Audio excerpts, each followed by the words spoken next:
In the deepest part of the ocean, where sunlight barely reached and ancient secrets were hidden in silence, lived a mermaid princess named Seraphina. With sapphire blue eyes and shimmering silver fins, she was the most beloved daughter of King Nerian, ruler of the underwater realm of Nerelia. But unlike her sisters, Seraphina wasn't content staying beneath the waves. She longed to see the world above, to feel the sun on her skin, and to understand the stories sung by the ocean currents about humans who walked on land. One night, during a violent storm, Seraphina swam to the surface, drawn by flashes of lightning and crashing waves. Amid the chaos, she saw a ship breaking apart. Among the wreckage, a young man clung to a wooden beam, unconscious and sinking fast. Without hesitation, Seraphina darted through the rough waters and pulled him to safety, laying him gently on the shore before slipping away unnoticed. She watched from the sea as the rain poured and the boy coughed awake. She didn't know his name, but her heart had already memorized his face. The boy was Prince Aurelian, heir to the coastal kingdom of Aurelia. He remembered little of his rescue, only the image of a glowing figure and soft, haunting eyes.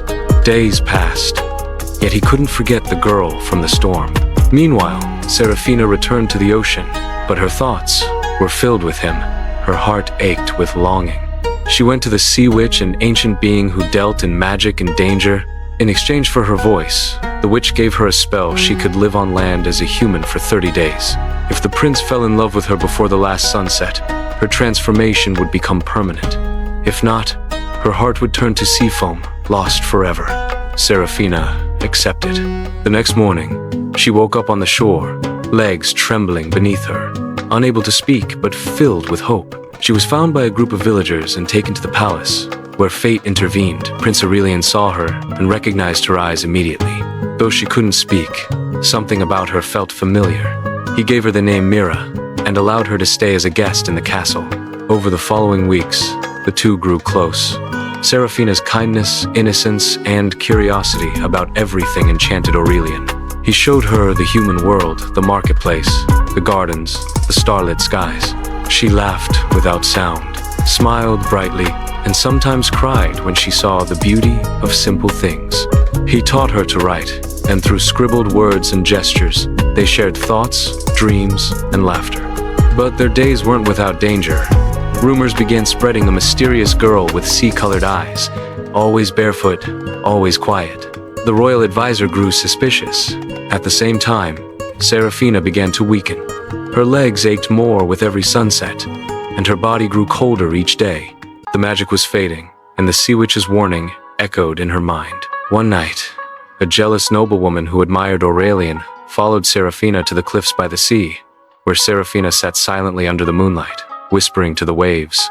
She saw the faint glow of magic around her and ran to the palace, declaring Mira a witch who had enchanted the prince. Guards were sent after her.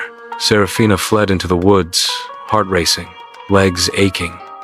Aurelian followed, confused and desperate. He found her by the riverbank, collapsed, her skin almost translucent. As he held her in his arms, she managed to write one last thing in the dirt beside them. "I saved you." Suddenly, the ocean roared, and the sea witch appeared, ready to claim Seraphina's soul. But Aurelian stood in front of her and shouted, "Take my voice instead. Let her live." The witch laughed cruelly, but she was bound by magic law. A willing sacrifice could alter fate. She took Aurelian's voice and vanished, and in her place, Seraphina's body glowed. She began to change.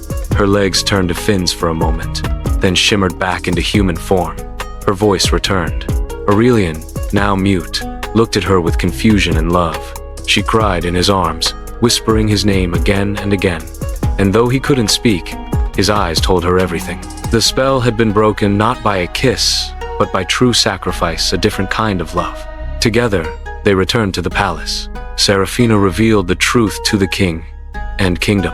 At first, there was fear, but soon awe and acceptance followed. Aurelian ruled in silence, but with more wisdom than any king before him.